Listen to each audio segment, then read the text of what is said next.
Welcome, everybody, to Write Better Together. I'm Jon Meyers. Hey, look, everybody, it's Emily Brooks. Hello, Jon Meyers. Hey, Emily. What are we talking about today? Well, we have quite the guests. Oh, guests.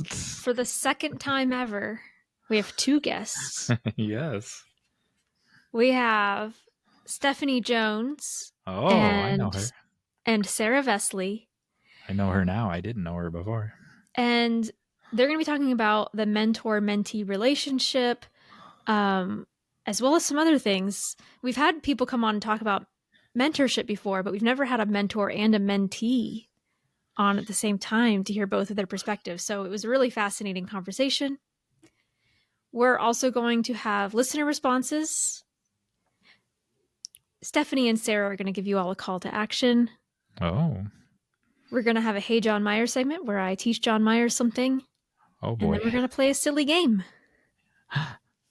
Oh, and it's silly. Like sometimes I say, no, it's not silly and it's serious. This one is, but you could win money, but it's kind of silly. Whoa. Oh, okay. But first, how did you get out of your bubble? What makes you think I got out of our bubble? My bubble. What did I do? I know, I'm having the same thing. I mean, I mostly stayed in because it was snowing. No. So yes, I did get out of my bubble. Not only did I get out of my bubble, I got out of my bubble 7 times. I actually got more out of my bubble, more than 7 times, but I got out of my bubble 7 times for 15 minutes and observed nature. Yes. I discovered that, so I'm honoring creation and acknowledging creation, and I've discovered that I have to, my 1% thing, I have to do this forever. So this wasn't just this is, you're adding one thing, 1%. But you added something that you have to now do every day for the rest of your life. Yeah. And then next month it'll be another thing, right? Another 1%, another thing in a different category. And then you add that forever. I didn't realize it was forever. I thought it was for, I don't know what I thought. I thought it was for a week, I think, when we were talking about it. And then I thought it was for a month. But no, it's forever. So now I'm stuck in nature. Observing the grass and the squirrels. I did not see a junco, so who knows, by next week I'd be living in a tree, sleeping like in the shrubbery. I have like eating the things that you told me in like 5 or 6 episodes ago that I could eat, foraging for berries, spitting out the poison. I'm like, I guess I'm stuck outside now for the rest of my life. I don't know if y'all can hear, but my doves think that's hilarious. I think it's hilarious. How did you get out of your bubble? Well, I also did some nature appreciation because I have not done much outside at all since being pregnant. So basically since September. I'm okay, like a little bit, but really not that much. My husband John and I went for a walk because it was a sunny day after the snow, so we could still see the snow, but like it was sunny. I did have to be extra careful, and this is being pregnant, if you fall, that's bad. So like for my whole life, it's like, I'm just clumsy, I'm gonna run into things, it's fine, whatever, I'll be fine. But this was like every time we crossed a bridge, it was covered in snow because there was so much air circulation, it wasn't melting. So I had to hold on to the rail, and then I had to hold on to John's hand. And so we're like slowly walking across this bridge. And I was like, I feel like so weak or something right now.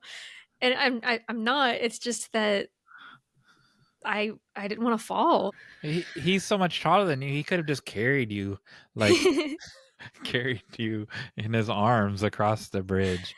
That's true. But then if he had fallen, that would have not been good. Then 3 people would get hurt if he fell. And we had Winnie with us. Oh, so now I did also go on I haven't been going on my stupid walk lately, but I did go on the stupid walk 2 days ago, and so how come I don't get to count that as my 15 minutes of? Well, I actually was going to say that you decided this because you have to add something. I think it should count. But maybe it's adding the extra layer of observing intentionally what you're encountering. Yeah. Yeah, because I'm not honoring the creation when I'm on my stupid walk. I'm like, Right. oh, there's an apple core. Oh, there's a banana peel. Right. And so that's not honoring creation like I am when I'm sitting outside. Jon and I also did a lot of nature appreciation because he got a bird feeder for Christmas. Yes. And it's just been swarming with woodpeckers and juncos and wrens, and it's been great. We just stare out the window all day. As I yearning, if only someone would feed me like we've fed those birds. um, I've observed so many squirrels and dogs walking by. I have not seen that many birds. I haven't seen any birds walking by. I've seen some fly by in my nature observation. Guess what? When we do the hot list, I don't put this on the hot list, but we have a new segment called Reasons My Kid is Crying to prepare Emily for when her child is crying.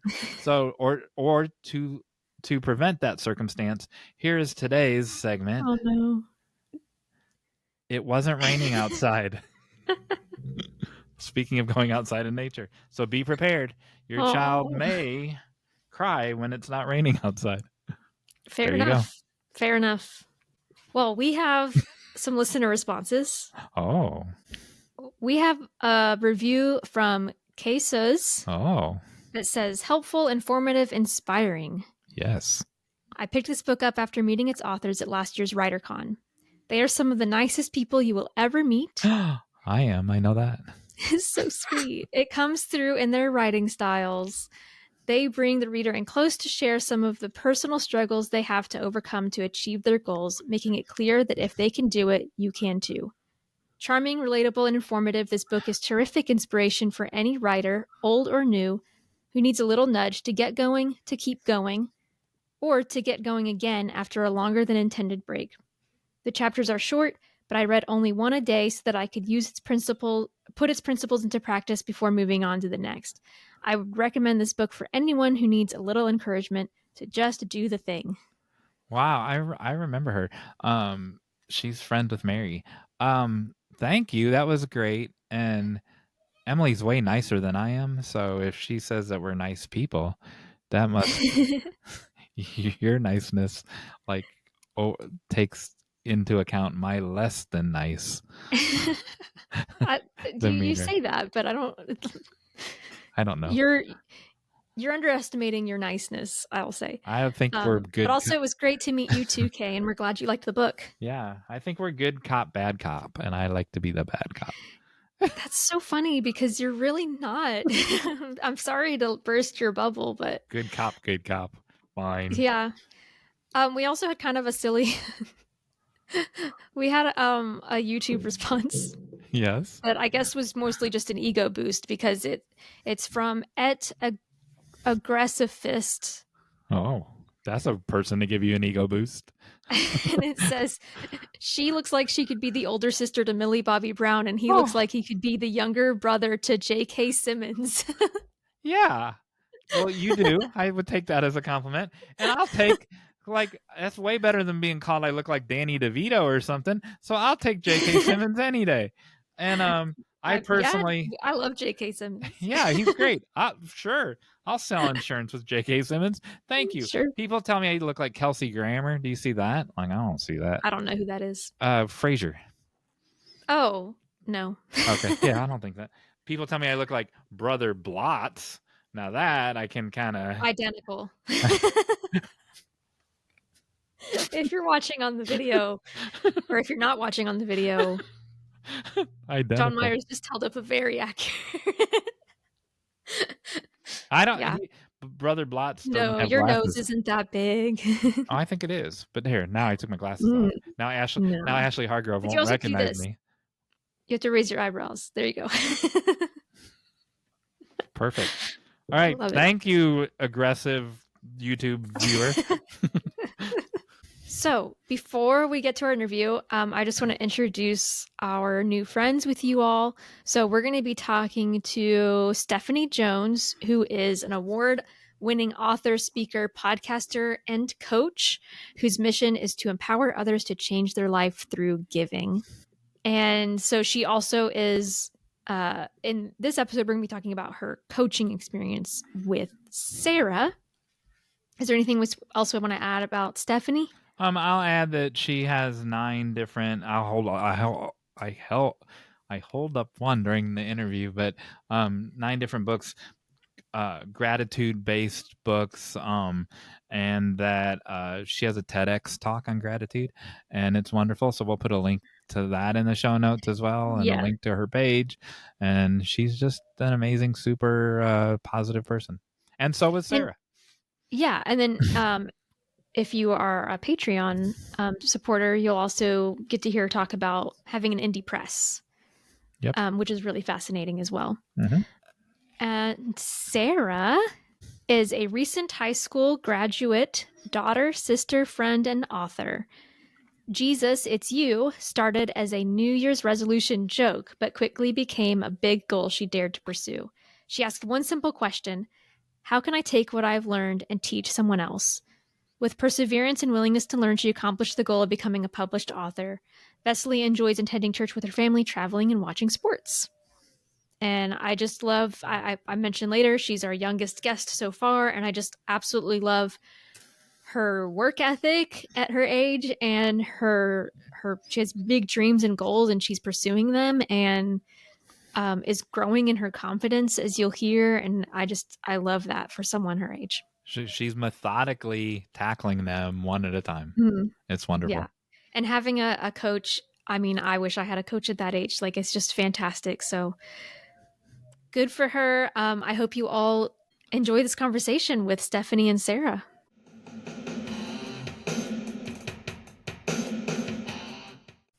And we're back. Hey, I'm still Jon Meyers. Hey, look, everybody, it's still Emily Brooks. Who are these other people? Hey, it's Stephanie Jones and Sarah Vessely. Oh my goodness, where'd they come from? I happen to have one of her books right here. Look at that. What are the odds that I would have one of her books on my bookshelf? Where'd they come from? Where are you, Stephanie Jones? We're in Northwest Indiana. Oh my goodness. Chicago. Oh. And Sarah's obviously in the same room. So tell the people what the relationship between you two is, and then we'll ask you some questions. Sure. So I'm Sarah's mentor, I guess. I'll let her describe it, but yeah. Any other additions to that? Maybe publisher. Yeah, my publisher for my book. Yeah, I published her book at Giving Gal Press, and amazing. Yeah. How did that relationship start? Like, did you all already know each other, or did you have to seek each other out? So it's kind of like a funny story. I started writing this book as like a complete joke. I was like, this is not going to go anywhere. And then I told my dad, and he's like, actually, this is kind of funny. This girl I know from work has published, I think it was like 7 books at the time. And he's like, so I can talk to her. You guys can have like this conversation and see like what you're supposed to do. And I was like, okay. So we met one day, and it just started from there, I guess. And tell people the name of your book. My name of the book is Jesus, It's You. Cool. And so your dad works with Stephanie. Yeah, so we were on a board together, like a nonprofit board together. And her dad came to the board meeting one day and was like, my daughter said she's writing a book. We haven't read it. We know nothing about it. Would you, like, we don't know how to advise her. Would you meet with her? And I said, sure, why not? So when did you know? What was the pivot point? When did you know the actual moment? And I want to know, like, the moment, like where you were washing dishes, whatever the thing, the scenario you were in, the location you were in, when you're like, yeah, I'm going to publish Sarah's book. Probably after the first time I read her like real rough draft. She had given me, I don't think she had it all written, but had a real rough draft. And she truly has a gift for being vulnerable, authentic. She was a teenager when she started writing it, like 16, and I'm in my like 40s, and I was learning something from it. Like, oh, wow. Like, she just, it's a faith-based book. I read the Bible. I go to church. And I was learning. I was like, wow, there's something here. And so we started talking about the publishing process, because you can traditionally publish or there's different ways, and walked all that through it. And yeah, I don't know where I was exactly, but probably somewhere in my house reading her manuscript that she gave me. I was like, yeah, I'll publish this book. I'd be proud to. Was it on paper or was it on a screen? Paper. Ah. I'm old school, Jon Meyers. I can't. So after you had read the draft and decided to do this together, how much were you involved in the revision process and the completing the book? Yeah. And both of you can kind of jump into that I would as well. say first is I'm not an editor. I'm dyslexic. Grammar, spelling, that is not my area of expertise.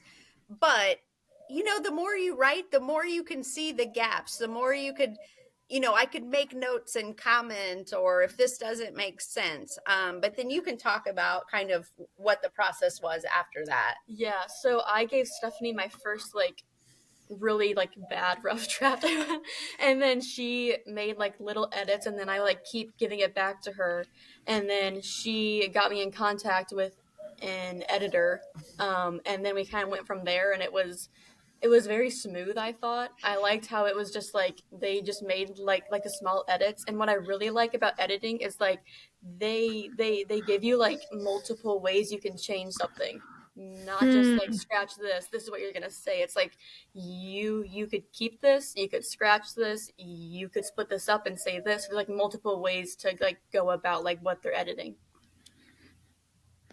Who all before that point, besides Stephanie, who all saw it? Nobody. Oh. Just Stephanie. Because I told my parents, I'm like, listen, I don't want you guys to read this. Listen, parents. It's I don't want anybody to read this until it's the copy. And they're like, okay. And I was like, okay. Emily, so Emily, you two don't know, but Emily had supportive parents. I did not. How were you when on your first? Were they readers, or did you hold it back a little bit? Me or Sarah? With your parents, Emily. Oh, are you talking to me? Yeah. Oh, so my parents are often my first readers, if not my sister. But it's because, well, it is scary, and I sometimes will hold it back a while, but they're really good at giving feedback. And sometimes in a brutal way. And so I have to, not in a mean way, but just honest, which is what I need. And so, yeah, they're often the first ones. They're also usually the first ones to actually finish reading a draft. So even if I give it to other people, they will read it the fastest. They're my biggest fans. So. And what about you, Stephanie? Yeah, I feel like for me, it depends on the book. I have 9 now, and so it really depends on maybe who's around or who's in my life or who kind of likes the subject or topic, or I don't know. I feel like everyone's kind of been different of who sees it, whether it's, I know my mom and sister have seen a couple first. My husband probably have seen bits and pieces, as I'm writing, or I'll pass something off to him. For my children's book, I have a book coach. And so she's usually the first one to see that first draft of the children's books, and then go from there. Yeah, different people are going to offer something different depending on the genre. And I do get to a point where I'm like, okay, you all do not need to read anymore. I'm going to revise it. So then the next time you read it, it's going to be the final version. You don't need to read it 5 times or whatever. I do think my dad may have read, actually both of them may have read it, 2 drafts of it. So I was grateful for that. But yeah, sometimes I'm like, okay, you get to read it when it's done. But for some reason they end up reading the draftiest of drafts. Whereas I prefer other people to read a more polished draft. Yeah, because I don't want to waste people's time. Yeah, it's like, okay, I've got these people working on it, so I'm going to get feedback from them. And then, and I've got my writing group, so I'll get feedback from them. But, when it's like my sisters or some of my friends, I'm like, just wait. You'll get to read it eventually. The while you're the process while you're creating, what do you use? What software do you use? Do you use Word? Do you use something else besides Word? And did that change when Stephanie got involved, Sarah? So I usually use Word or like Docs, and then I also like to write like on paper, like at first, like write like all my ideas down on paper, and then kind of see like if it could be a like chapter or like the whole theme of the book, and then I'll go like on Word and write it. And then Stephanie also uses Word, so it's easy to just like go like back and forth, like make small edits between those. She likes to type a lot on her phone also. I feel like a lot of times she'll go, "Can I read this to you?" And it seems like you start on your phone. I use my notes app a lot, which is where I wrote the very first chapter of my first book all on my notes app, and then I just copied and pasted it onto Word, and I was like, "Here's my first chapter." Wow. That's cool. And when as the publisher, Stephanie, what do you use to format it and all that? So I pay somebody to do all of that. I kind of know, as you can hear, I know what my area of expertise is. I know what it's not. And not that I couldn't learn it, or I know there's a lot of different software out there. Like I've had friends say, "Oh, it's so easy. Just use this software." But I dabble in a lot of other areas, and it's like if you do this, that's an hour or 2 hours or 3 hours, then you can't do this. And so I just, under my publishing company, it's like I know somebody that can do it better, faster, farm it all out, get it back in. Yeah, I think that's really important. Knowing what it is that you really want to put your time and effort into, and then what are you willing to just pay somebody to do.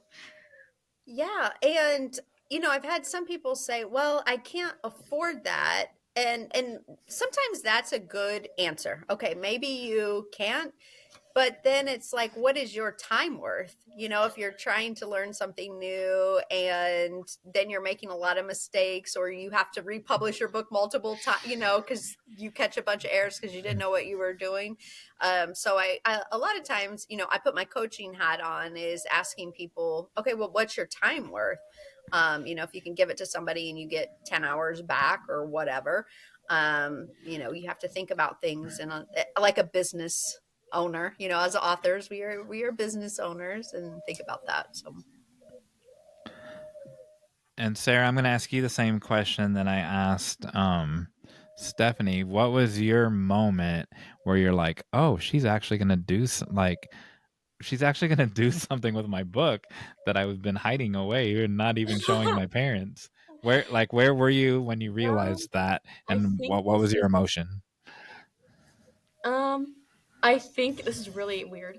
I was in health class my sophomore year, and we had like free time, and I got a like draft back from Stephanie I think like Friday, I don't know what day it was, and I like opened it up, and I was like, oh my gosh, I could actually like be an author.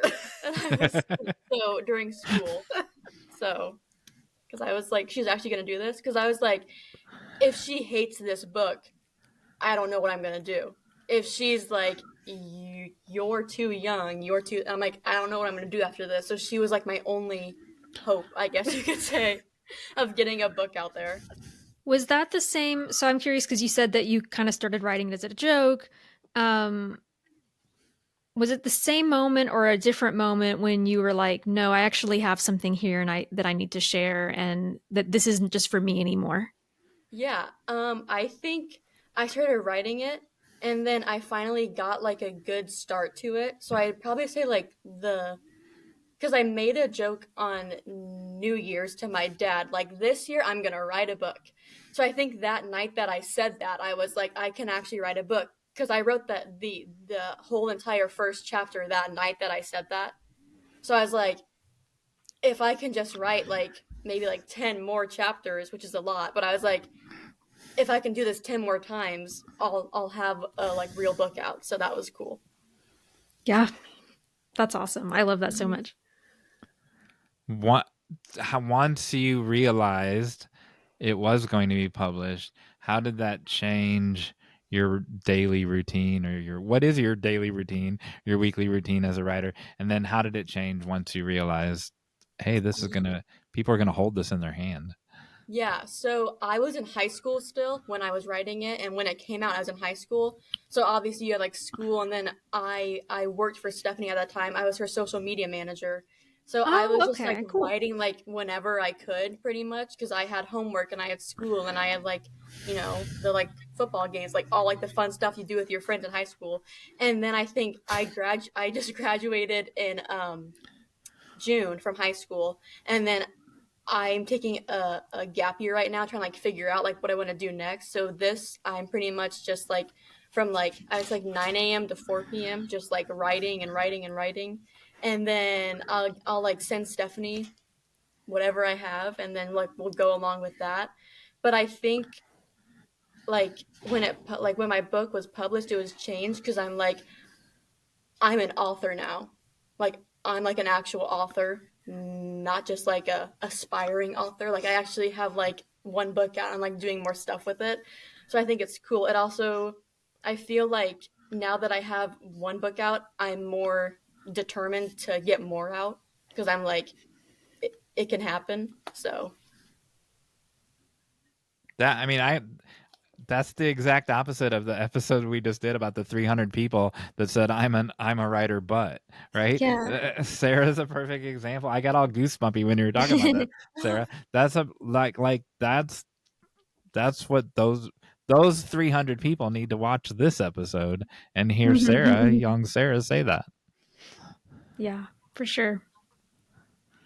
So so you have one book out, and when did that come out? And then I'm assuming, so you're working on another one now? Yeah. So this book came out, well, it was kind of a funny story. It came out on Amazon last year in January, but I never like officially like launched it. And Stephanie's like, launch it. And I was like, okay, like tell her why you will. didn't launch it though. Because I was scared what people were gonna think. Because I'm like, I'm in high school. All my friends follow me. They're like, who's this nerd who's writing a book in high school? And then I graduated, and I was like, okay, I don't care anymore. And then I just like launched it, and people started like getting it in October. So only a couple months ago. And then I'm working on a new devotional is what I'm working on. So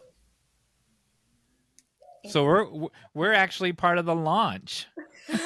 Yeah. Kind of. Yeah. I mean, it's not October anymore, but yeah, I mean, we'll definitely be sharing that in the show notes so people can see it. And I'm really curious. Well, no, now I have so many thoughts because that fear that you just talked about, I feel like so many of us have that. We're actually going to have a webinar on perfectionism, but it's like that feeling of like, but it's not perfect, or what are people going to think about it? And that can stop us so often. Or even like, oh, we were just talking about parents, like, oh, what are my parents going to think? What's my best friend going to think? What's my husband going to think? Like, I think those kind of thoughts really can be paralyzing. And so I love that you're just like, you know what? I don't care anymore. We're doing this. Mm-hmm. And, it sounds like people need that book. And so I'm glad that you didn't hold back. I think it was a good example too, especially for me as a mentor, is to know when to push people and not to push people. Like I knew when she released that book, I was the one that helped her do it. I was the one that uploaded it on Amazon, but also is to give people grace. I knew she was in high school. I knew she had other stuff going. So I just was like, now is not the time to be like, the book's out here, you need to launch. But then, little time goes by and it's like, okay, now you got to put on that coaching mentor hat and go, what's going on here? Like you did all this work. It costs time. It costs money. And get it out there. So it was a good lesson for me also. Do you, Stephanie, just describe the sense of responsibility you feel with Sarah. Like she's not your child, she's your client. And so how responsible do you feel for her career and for her as a human? Yeah.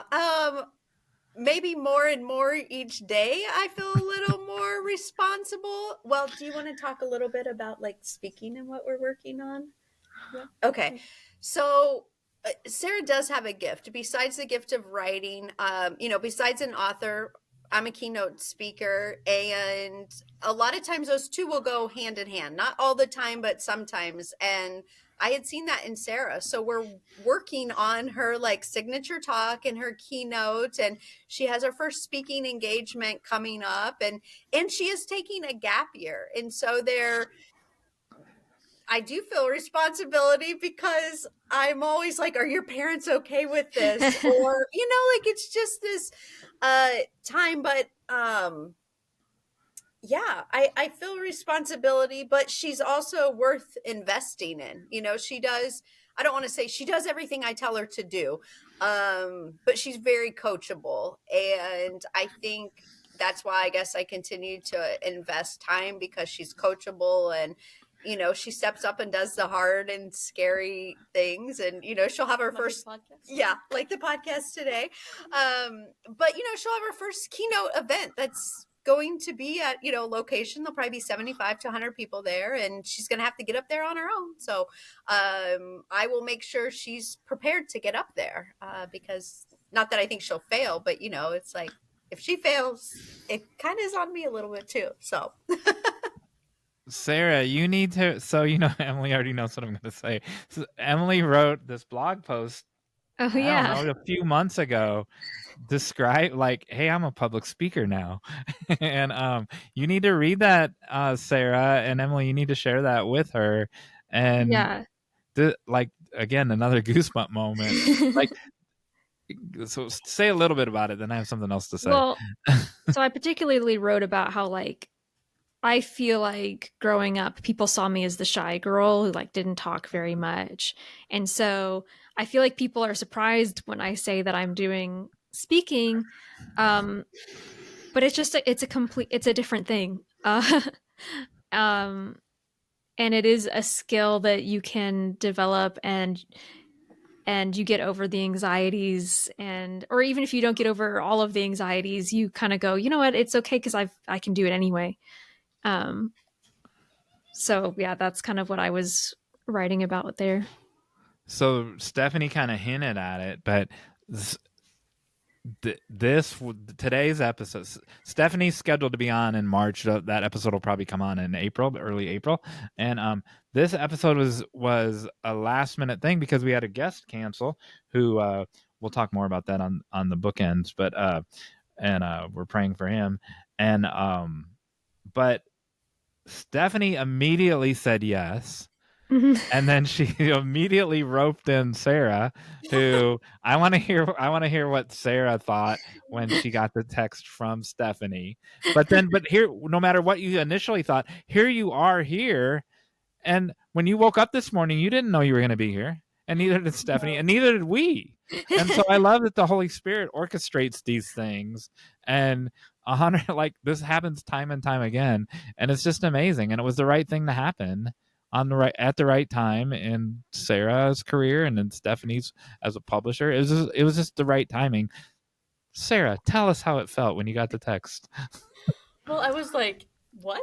Like at first I was like, what? Because we scheduled to meet today like 2 weeks ago, and then she's like, also, I'm gonna be on this podcast at 1 if you want to be on, because she said that she like told you about me, I guess, kind of. And I was like, okay. So I was like, why not? So then I said this like prayer about it, and I got this like wave of peace, and I was like, I'm gonna do it. I was like, what's the worst that could happen? I was like, yeah, because she hesitated. She's like, I need to think about it, and then I'll let you know. And I said, you don't have much time to think about it. Like, let them know.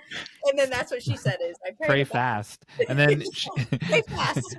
pray faster. And then but then did you hear, like, you obviously heard what Sarah just said, what's the worst that could happen? What is that, Emily? What's the worst that could happen? Where does that come from? We talked with Lucy Hay about asking ourselves that question, because it can be real, like, you don't want to use that as a way to think of worst case scenarios, but at the same time you're also like, okay, but if that actually happened, how bad would it really be? But I also think, like, this isn't true every time, but what I've learned is that I usually will regret not saying yes to something more than I'll regret saying yes to something.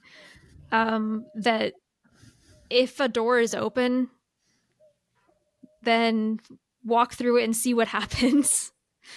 And I think you're right to listen to the Holy Spirit. And I know that the Holy Spirit has also closed doors on me that were, the door kind of cracked open. I peeked in and it was like, nope. So you get that insight too, but it doesn't hurt to take the first step. My pastor prays sometimes, this door's open, I'm going through it, you need to close it, God. If you don't want me to go through it, you need to close it, because I'm doing it on my own and I don't have an answer.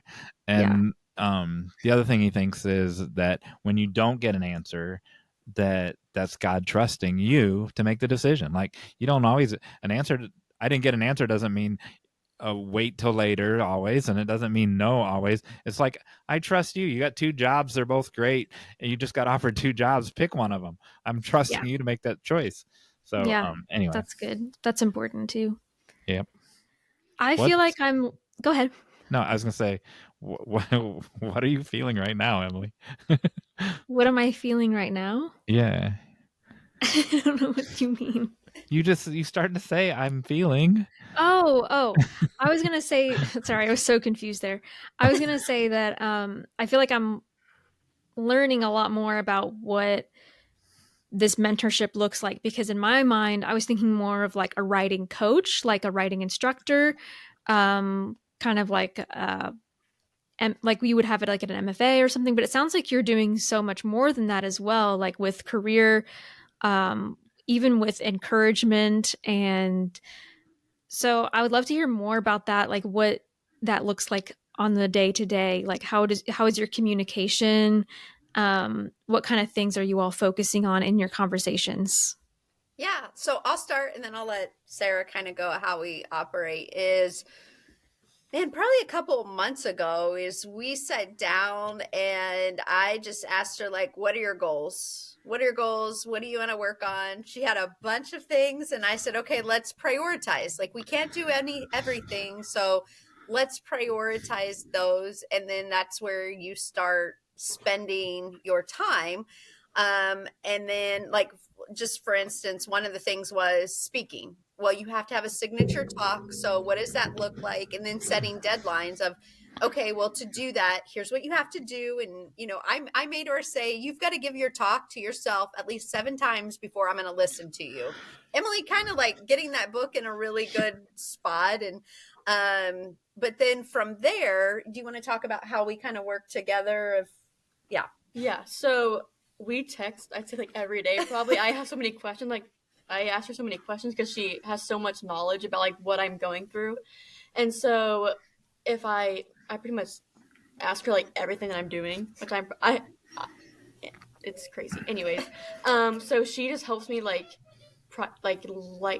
she said, like what goals I should focus on first and what I can get to like fastest almost too, to get like those off my goal list and be like reality. So I feel like we're kind of like 2 peas in a pod.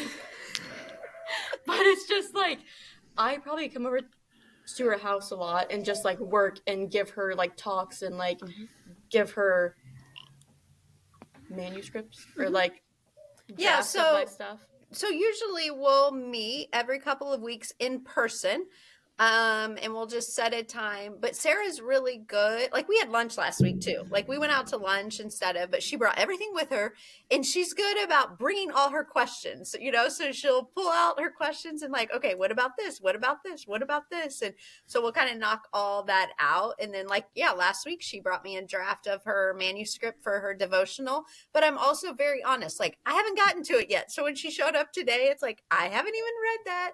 But today's purpose was we were going to work on her talk. And so we knew that this is a time she's going to give me her talk. I actually was going to have her on my podcast, and we were just going to record an audio. We scooped you. Yes, scoop. Got the scoop on me. And it's just very, like I said, we've got goals. She knows how to focus her time. Sometimes, like last week, I said, okay, Sarah, this is your job now. Like, tell me what your day looks like from time you get up. And she went over her schedule and everything. And so it's those things too that I'm just kind of paying attention, or things that, I'm in my late 40s. I would have given anything to have someone like me when I was much younger to guide. So I think of those things too, of like, what would I have liked to known? Or even at an author, what did I spend money on that was a big waste of money or a big waste of time? How can I save her money and time? Man, it sounds like everybody needs a mentor. I'm like, I want a mentor. Goodness, somebody to walk through my schedule with me and encourage me and help me figure out my life. That sounds great. Well, I do that with my coaching, Emily. So it's so great. I love it. I mean, they don't give that to you in college either. You're more, you just read my mind, Emily. I was going to say, do you not consider some of your college folks, and don't name any colleges, but do you not consider any of them to be your mentor? There are people like I would send like writing to. I mean, I haven't done that in a long time, but like I trust them to evaluate my writing and help me become a better writer. But I don't have like someone who's walking through my career with me.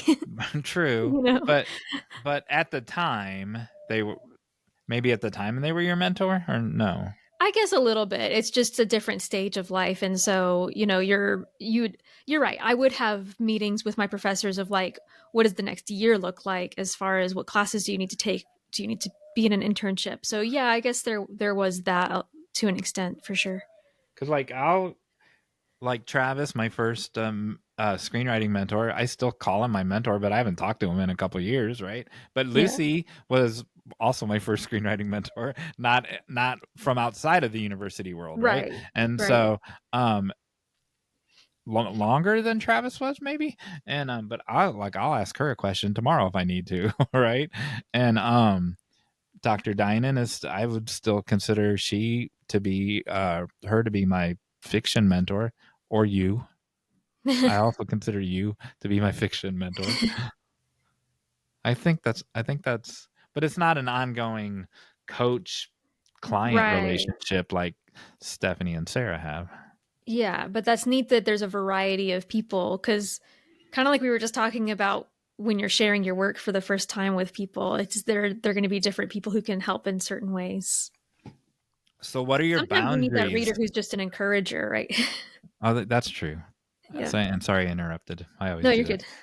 What are your boundaries, Stephanie, that you give Sarah? Yeah, I don't think I've probably verbalized. I think she just kind of knows. And like the time, like, so today it's like you have 1 to 3, or chunks of time when we're getting together. I don't have all, I had clients in the morning. I have clients this evening. So you have 1 to 3 today.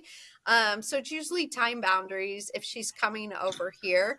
And then I think she knows is I kind of get to her when I get to, like she knows I'll always get back to her. I'm just slow sometimes, but I think she knows, except the other day she did text me and I was in the middle of something and I sent her one sentence and then I totally forgot about it. And then we just talked about now. I'm like, I'm so sorry. Like I usually follow up. It's just not, so I would say those, I don't know if those are boundaries, Jon Meyers, but Sarah, do you perceive any other boundaries that didn't just come out of Stephanie's mouth? Because she said those had never been verbalized before. I don't think so. I think it's kind of just, it's like common sense almost. Like, don't take up too much of her time. If she has something going on at 4, leave at before 4. Let her have her life and not all of her life. So I think it's just like respect too, almost. Like she has so many other people that she helps that aren't me. So it's like you just know not to take up too much of her time if she asks you not to. And I would say too, I just want to say this for anybody who's watching, is when she was in high school, she's 18 now, going on 19, but when she was in high school, like everything ran through her parents, like there were more boundaries because I was just always cognizant of that. And now I would say it's a little bit looser just because she's older, but when she was in high school, we had different boundaries. And I don't even know if you were coming over here when you were in high school, maybe. But a lot of times we were meeting at coffee shops, and her dad would be sitting at a table over until especially they got really comfortable with me. Even though we had served on a board together, it's not like we knew each other well. And so I would just put that out there. If anybody has a mentor mentee relationship, it's different now than what it was in the beginning. I have a last question, and then we didn't tell you we're going to ask for a call to action from you. It can be a team call to action, or you can give us 2 different call to actions where you tell our viewers or listeners to go do something this week, and then they report back to us. And then I don't know if Emily has a last question or not, but my last question is, when Stephanie, when you were telling Sarah that she needs a signature talk, what were like 3 key points of make sure your signature, because she's setting her brand up for the rest of her life. I mean, for essentially for the rest of her life. Obviously, you can shift and make it bigger as she grows as a speaker. But what are the 3 key things that she needs to consider when she's building this first talk? Oh yeah, that's good to okay, let me think about this. Well, I know one thing is I said we're going to start at 60 minutes. Like your signature talk is you're going to work towards 60 minutes because it's, you'll get asked to speak and somebody will say, can you speak for 30 minutes or 60 minutes or 20 minutes? It is much easier to start with a big talk and then kind of chop it down as opposed to 20 minutes and then somebody asks you to do 60 and you're like, oh my gosh, now you almost have to start over when you do it that way. Or at least from my experience. I think one of the other things too is I told her to go watch TEDx talks. I've given TEDx talks, but if you watch them, they're pretty formulaic. And it's just a good way to see what good talks look like. Also is, a TEDx talk is way harder because you usually don't have any props with you. And then I think maybe a third thing that I told you was on storytelling is have a good intro story or statistic or key. I know hers is story. I'm a big storyteller is, a lot of people will get up there and they will thank the audience and they will, kind of do all these things. And then you've almost lost your audience. So it's like, have something that's going to capture them in the beginning. And then go from there. So those are 3 I know I gave you. I don't know if those were the top 3, but I would start there. Did I miss anything or something? I don't think so. Maybe just like know your audience too. Oh yeah, that's a good one. Who are you talking to? Your audience, their age, if there's a theme or anything like that. So that's a good one. That's really good. It sounds like you all have created almost a natural flow to this process. Like when you're talking about boundaries, it sounded like you didn't really have to verbalize things. So I'm curious if you would have any final like recommendations for a mentor or mentee, that maybe something that you had to learn along the way. I'll start and then I'll let Sarah say. I think it was good that we originally had one project, like very small, one project, her first book. I knew exactly what she needed and could help her navigate.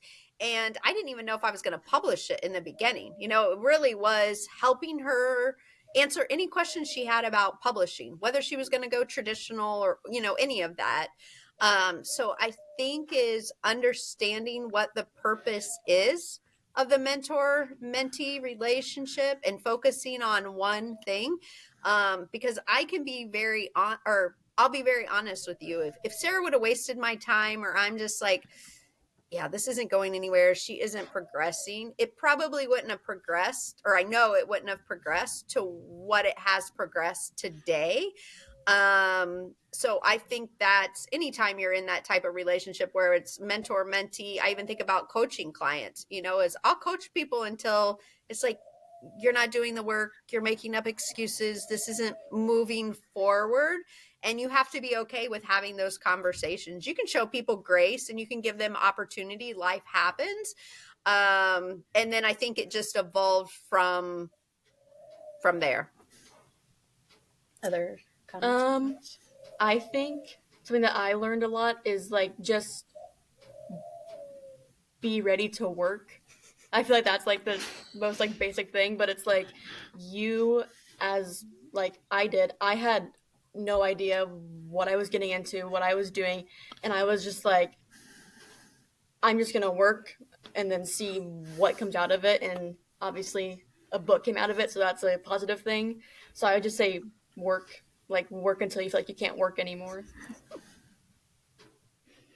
I like that you said that it was one thing. Like there's so many people. Well, like we're an example, right? When we started, we didn't have a website. Like Sarah already was your social media person, right? But we didn't have a website. We didn't have any social media. We didn't have a podcast. We didn't have a book, and we had 5 things that all started at once. So yeah, that for a mentor mentee relationship, that was. I don't want to say handy, but that was optimal. Well, and it's like get some wins, you know, like that was the other thing too. Like Sarah said work, but I was giving her so as a mentor is you have to give your mentee very specific assignments. Do 1, 2, 3. And I would tell her, text me when you get those 3 things done, and then we'll schedule a time to meet. So be very clear of what you're asking them to do and the next steps. I think that helped too to kind of keep things moving forward, because I was giving her almost, you know, homework assignments. She was doing it. We would have a conversation. She would ask a question, next homework assignment, and but that's how she progressed to having a book and to where we are today. So there's a YouTube short right there.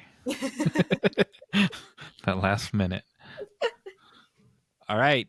You've had a whole 5 minutes to think about your call to action. Okay. Well, I have one. I don't know if you do. Okay. Think about why I'm talking is if you don't have a mentor, think about like who would be your perfect mentor, maybe that you've come across or somebody that you've talked to, and reach out to them. And maybe it's just for a coffee, but I will say is when you do that, and if they say yes, is don't waste their time. You know, Sarah came prepared. She had questions. And it was not a waste of my time, which is why I kept working with her and said, yes, like I'll continue to work. So I think if you don't have a mentor, think about somebody, reach out to them. If they say yes, be prepared for, you know, the time that you get with them. I feel like what I would say, this is kind of like basic. I don't even know if it's a call to action or not, but I would say if you have like any like dream or like thing that you want to do, just like start working on it. So just like start writing or start taking like, I don't know what people like want to do, but just like start working towards your goal and just start like one step each day, just one step, and then keep going forward, and then finally you're gonna reach your goal. That's a proud moment. Yeah. I say that all the time, so I'm like, very good. Well, that's a call to action, all right. I love it. So listeners, you can respond to these, tell us about what you plan to do or what you have done. You can respond to this video on YouTube. You can respond on social media when we share this video, or you can go to writebettertogether.com/podcast and respond to the show notes for this episode there. But we would love to hear from you all. That was amazing. Thank you, both of you. Viewers, Stephanie will be back in March. I think it will air in April, if not for more than after that. Or who knows? Someone else might cancel next week. Who knows? Well, thank you for having us. We had fun. Yeah, this was great. And guess what? It's wonderful. When she comes back, I bet you she talks about gratitude. She just talked for a half hour and didn't mention the word gratitude. Wow. The gratitude, the giving gal didn't even mention gratitude for an entire half hour. Hey, this wasn't about me. This was about, Exactly. mentorship. That was wonderful. And Sarah, I think you win the award of our youngest guest so far. So congratulations. And also, it's so important for people your age and younger to see you doing what you're doing. So thank you so much. Our audience does not know our age, so she might not be the youngest. We're all the same. She just said her age. Oh, that's true. But thank you all so much. You'll have a wonderful rest of your day writing and practicing speaking and whatever else you're going to be working on. Thank you. Thank you.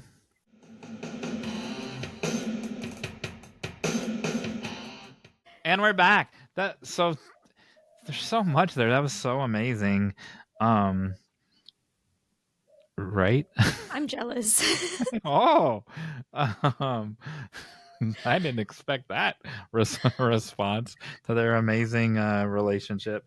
I like that that Stephanie points out this relationship is only valuable when the client comes prepared. Yeah. And does the work.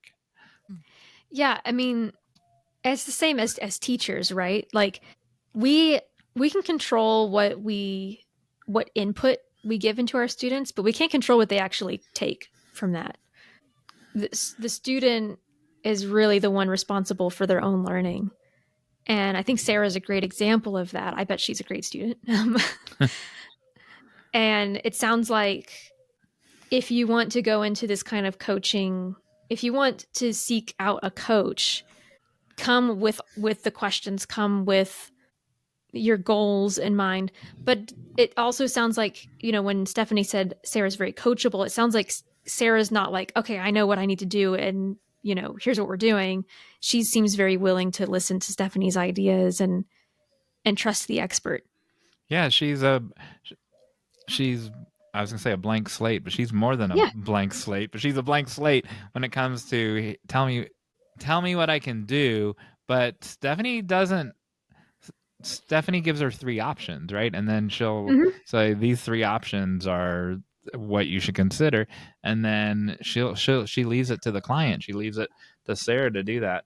The other thing I wanted to point out was, so Jamin just had on his Substack, here's a link to his Substack. I get nothing out of this. And how much he hates the word networking. Oh, how familiar does that sound? I wrote a whole article about that. Here's a link to that article. And because it's just getting to know, it's not, people think networking is this thing to do to can these other people help me? But no, it's getting to know people and demonstrating that you're reliable.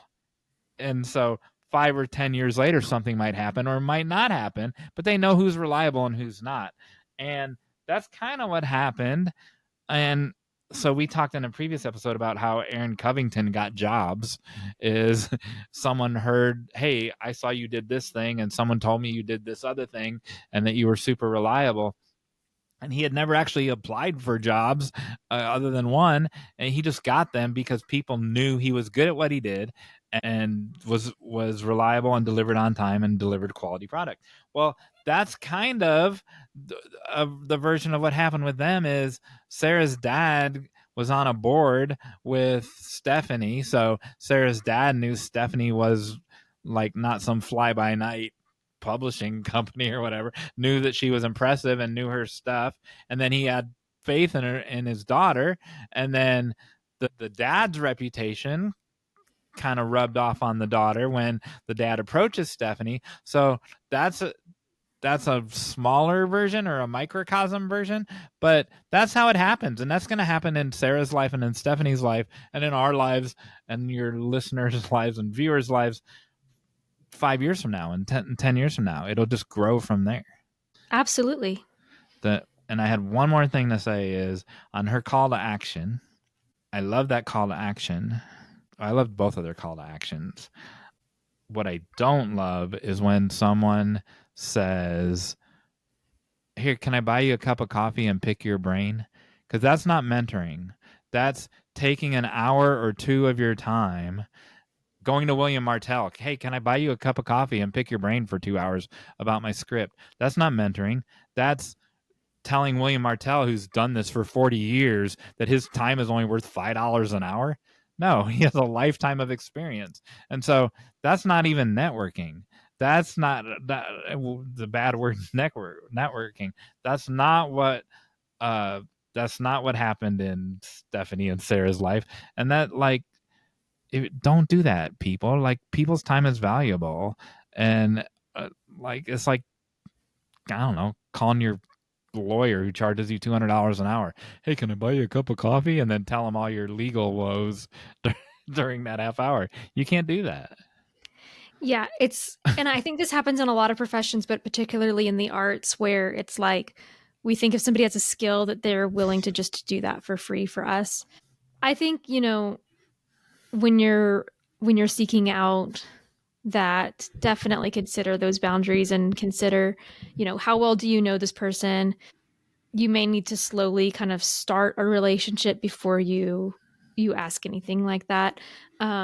Now there are people obviously who are charging to be coaches, and so you might be like, "Can we have an initial talk?" Yeah. To kind of fill it out, But it's probably going to just depend on each situation.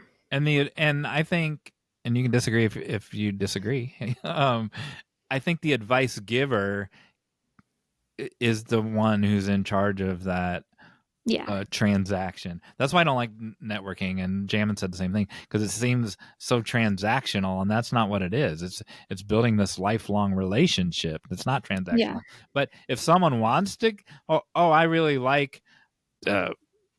If Brandon Sanderson goes, "Oh, I really like Emily's writing and I want to spend an hour at a coffee shop with her," then that he's allowed to do that. Like, you're allowed to give your time away for free if you want to, but it shouldn't be expected. I think that is a good thing to say. Yep. Hey, Jon Meyers. Yes, I get to learn something. I hope so. This is actually something that you may already know, but it's important. I'll play dumb. Because it comes. How many hours of sleep do adults need? What's sleep? How many hours of sleep do adults need per night? I don't know. Apparently you need more, because first of all, I need to commend you because you have not yawned at all in this episode. But in last week's episode, it was like you were yawning through the whole thing, and then you hold up a yawning book at the end of it. And so I'm gonna say, you started later last time. That may be why. I'm gonna say 5 because I don't even sleep 5, but I tell people I sleep 5. I've slept 5 since I was in high school. I sleep from 12 to 5, and midnight to 5 when I was in high school. That's about what I sleep now, if I don't tell the truth. So I say 5. I did read an article that said if you don't get, I don't remember the amount, but the proper amount, that it increases your chance of dementia. So this is where it's interesting. So a lot of places will say 7 to 9 hours. That's and true. That usually women need more than men. But the reason why I bring this up, because this is important, because Jon Meyers has a whole chapter on sleep in our book, right? Anyway, right? And we've talked about how he doesn't sleep very much. And it's like, well, is Jon Meyers is this bad? And also, what if somebody else is like, "Oh, I really want to start sleeping only 5 hours. I would get so much done." So a lot of it is actually very genetic. So there's not really a solid answer to that question. So I read this interesting article called Living with a Short Sleep Gene. It's a gift, it says, and it's about a man called Brad Johnson and his family. And this is a quote from Brad. He says, "Other people, even some of my siblings, slept 8, 9, 10 hours a night. I just couldn't do it. It was physically impossible. If you paid me $1 million to sleep 8 hours tonight, I couldn't." Is that you? Yeah, they're correct. Now, and I don't have trouble falling asleep. Like, I can sleep on a plane for 3 hours or in a car if someone else is driving, not while I'm driving. And so I don't have a going to sleep problem. I can't sleep more than 5. It's just silly to me. Yeah. So yeah, that's me, I guess. And he said no matter what he did that day, how little sleep he'd had, how tired he was, he'd only get about 5 hours, he says, and be done, up, ready to go. Wasn't groggy, I wasn't tired, just ready to roll and go. And the rest of the article is about this gene mutation that is a genetic, it's a hereditary gene that the short sleep gene, where just some people don't need as much sleep. And they've done studies that found out that these people, and I'm not your doctor, so I'm not saying any of this necessarily applies to you. I don't want to get into the trouble, but I just find I found it really interesting. Was that there were no symptoms or any detrimental effects of these people getting less sleep than other people. They were getting just exactly what they needed. So there is another article called Genetics, Aging, and Sleep on the Division of Sleep Medicine at Harvard Medical School that was like, we can't even really determine a definition of like how much sleep people need because of these genetic differences, but also cultural differences. Americans tend to like sleep less and discourage napping during the day, whereas other cultures would encourage like a siesta. So it just really fluctuates and depends. I think what matters is getting the sleep that you feel like is good for you. And one of the reasons I bring this up too, there's one other person that I have met who was like you. And it was my youngest sister's coach / biology teacher. And he would tell his students like, okay, yeah, I get up at 4 a.m. I work on some crafts. I think he like makes stuff, bakes stuff, all this, whatever. He's learning new skills from 4 a.m. to whenever. And then he would jog to school. That's not me. And they would look out the window of their bus. It would be raining and they would see him jogging with a lamp on his head. That's funny.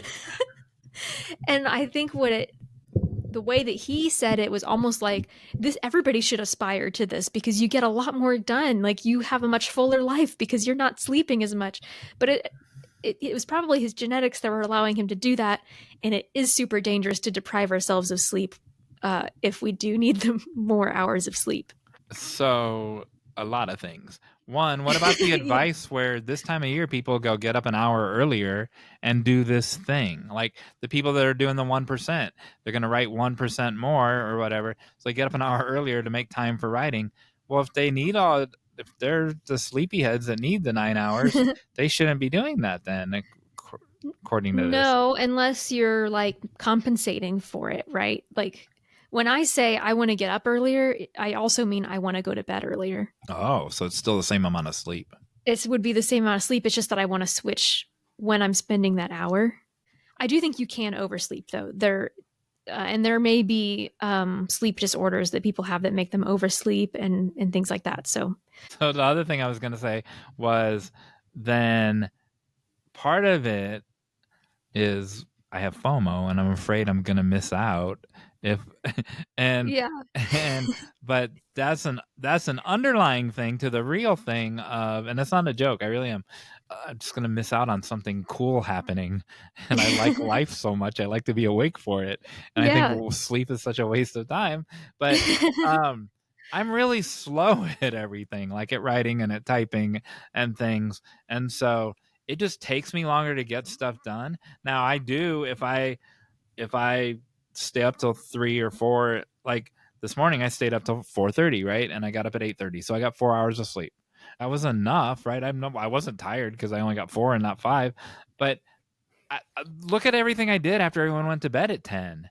I had like a whole nother work day. Yeah, and that's actually what I was going to say is that people like Brad Johnson, the people with this gene, they said, are typically, I can't find the quote, but basically it was like they're super positive, enthusiastic, energetic, hardworking, ambitious, type A people. And that's kind of like what you described is like, I just want to get all the stuff done. And that's like my sister's coach, right? But I think if you were genetically predisposed to sleeping more, it wouldn't matter. I think you would still, like, your body would win over that battle. When I don't feel like thinking, I'm not tired at 2 a.m, but when I don't feel like tackling something new, right? But it's not time to go to sleep yet. We've gotten new viewers and listeners out of this. I will go on the Twitter and I will answer people's questions with episodes of our show, and that gets us a new follower here, a new follower there. So I feel like I'm producing something, and it doesn't take any brain to go, oh, this person was talking about imposter syndrome. Here's our episode about imposter syndrome, and they love it. They like that someone cares what they care about. And then the last thing I'll say is, you said there's only one other person that you've met besides me that was like that. If you're one of us, you like Ashley Hargrove's one, because she's up. You can see who's up on Facebook at 2:30 in the morning and 3 a.m. So I know several people that are like that, because I forgot to take now Ashley Hargrove won't recognize me when I take my glasses off. And because you see that they're up, and they'll also ask you questions sometimes in the middle of the night, and they're like, oh, look, well, as a teacher, I'll answer emails. If someone emails me at 3 a.m, I'll answer it. And they'll be like, what are you doing up? I'm like, what are you emailing me for at 3 a.m. if you don't think I'm up? And so, which of your students are like that too. So anyway. Hey, I hear the bell this time. So, listeners, if you want to learn more about sleep, you can subscribe to our podcast wherever you're listening. We would also really love if you would give us a star rating and review so that other people can find us. Just like Kay says. That was great. I think this means that it's time for the final act. Yay! Emily. Yay! Emily, today you will be playing for this collection of leftover modeling clay. Leftover modeling clay. Look at all that, man. These are the colors what? You just brought me back to like my childhood. I haven't seen modeling clay in a long time. Those are the colors I didn't use when I created the creatures that I am going to use in the game. First of all, I call back to our episode on repurposing things. I'm repurposing the spice holder. I'm covering it with this space age polymer called aluminum foil so it doesn't get dirty. I didn't know we had this kind of budget. This is a fancy game. There's a lot of effort involved. And we're only halfway done yet. Wait till you see. All right. So today, Emily, for that leftover modeling clay, you will be playing Smush or Push.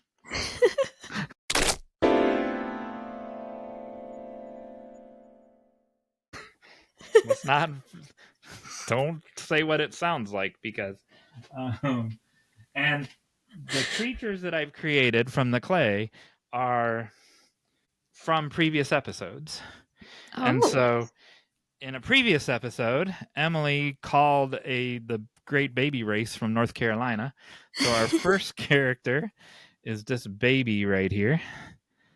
Oh, wow. That's right there. The second character is from the episode where James Cameron was talking about octopuses, and I argued that the octopuses had eyes all over their skin. So That's what we have here. We have the eyes all over the skin. I love that one. And then the last one, we've talked about birds on so many episodes. I couldn't make a junco because I didn't have any. There was no gray clay, so I made. I know you're gonna say it looks like a penguin, but it's a crow. Okay. And so, it's a crow. Don't tell me it looks like a penguin. So hopefully this crow will stand up. All right, cool. Now I have to smush them. So here's the rules of the game. You have to smush 2 of them and push one of them down the stairs, just like Melanie's sister going down the stairs. And you have to give the reason why. You have to explain to our viewers why you are doing what you are doing. One of these creatures has a dollar bill inside it. And that's the one you need to push. Because if you squish it, you lose the dollar. If you push it down the stairs, the creature, when they get down to the bottom of the stairs, will still have the dollar in it. So that's the logic. I'm going to get the whiteboard and put it behind there so you can see the squishing and the pushing better. I would like to... Well, I don't want to squish any of them. But I'm going to say, let's squish the baby. Oh my God. What is wrong with you? If only they could see my face. I need to get in the camera. You created these rules. What is... Turn this podcast off, people. What's wrong with this woman? You're going to squish the baby. Because why? You have to give a reason why. The baby looks too small to have a dollar bill in it. Oh. But that could be a trick. But I'm going to stick with it. I'm going to stick with it. Okay. And you got to pick another thing to squish and another one to push. The octopus, we're going to squish the octopus even though it's my favorite. Because? Because I don't think it's going to fall down the stairs very well. Not as well as the crow. Let me assure you that I did not take that into consideration when I created these. I know that you probably didn't, but I just feel like the crow toppling down the stairs is going to be the most satisfying. And I can see that there could be I don't know, I feel like the dollar bill could fit in there. What if But then again, maybe you did the green for the octopus to hide any color of the dollar bill, and also it has the roundest middle. What if I wanted to squish... What if I originally thought it was going to be Snowbird and I wanted to squish him? Then he wouldn't be a push. Oh, he's moving. Did you see that? The crow just moved on his own. I did see that. Oh my gosh. I better not touch any of them. All right, here we go. Oh, well, now I've kind of... Wait. Because now I've kind of convinced myself that the dollar bill might be in the octopus. I have the giant hammer. All right, let's squish the baby. What is wrong with you? It looks like a ghost. When Baby Brooks... No, it's a baby that was in the race from North Carolina. When Baby Brooks comes out, do not show him this episode. This is terrible. All right. I should... If there's only a way you could do the squishing... Oh... Look what you've done. And look how you're laughing. That poor baby. All right. Now we're going to squish the crow, which is a shame because it is really cute. You're going to squish the crow. Yep. And push the green guy down the stairs because you think subliminally I put the dollar in the green one. Yeah, foil.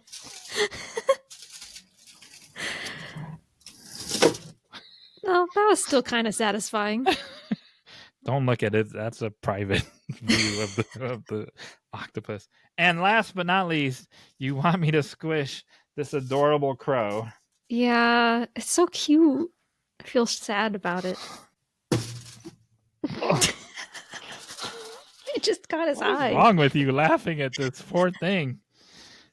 Oh. Now, let me come back on camera. Oh my gosh, this was traumatic for me. Life is a cruel taskmaster, people. Can't believe an 18-year-old's going to watch this episode. How do you come up with this? I invented this one on my own. Thank you very much. I know. I said, how did you come up with it? I don't know. I couldn't say that other phrase that was like smush or push, so I thought of smush or push. And we talked in the last episode about where you get your ideas from. You did. You made me draw something, or I got to draw something, right? And I'm like, what can I make her do? And I was like, I could make her make something out of clay. And I'm like, how am I going to get clay to her?